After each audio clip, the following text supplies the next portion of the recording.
More questions answered coming up.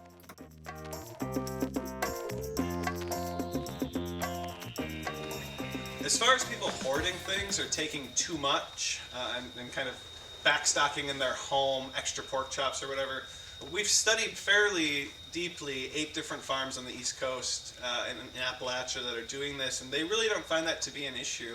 If anything, their studies seem to suggest that we as farmers need to encourage you to take more. There's always kind of this self-policing and self-regulating on the members' end because they don't want to overtake or not give the farmer a good deal. Also, in tracking, we'll be able to help with that, and we'll be able to give some guidelines on suggested amounts that we feel are reasonable, and we can deviate from those some if we need to.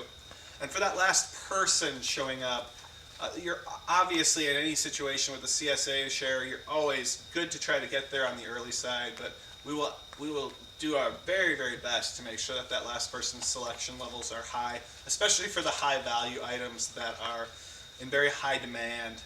So for blueberries, we will make sure to have enough back, and we'll do that by bringing enough, but also limiting to some extent how many pints of blueberries, for example, everyone takes. So there's definitely a good amount of sticker shock when people first encounter the pricing setup for this program. Compared to a traditional CSA, this program would cost a household several times more, but the value of this program versus a traditional CSA is several times more as well. We're talking about quite a bit more food, and from a much wider pool of resources than just vegetables.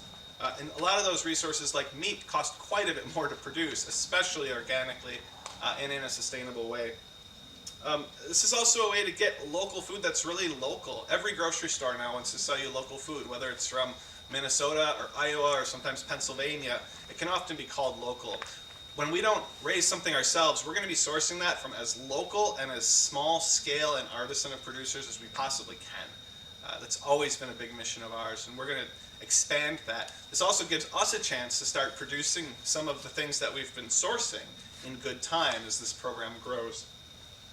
This is 3 months longer of a commitment than your typical CSA.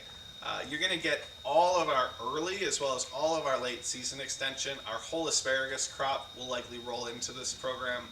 So there's a lot of extra value there. And it gives you the freedom to, again, use your CSA contribution as you see fit. After all, you're going to be the one that eats this stuff. I'm not going to eat it for you.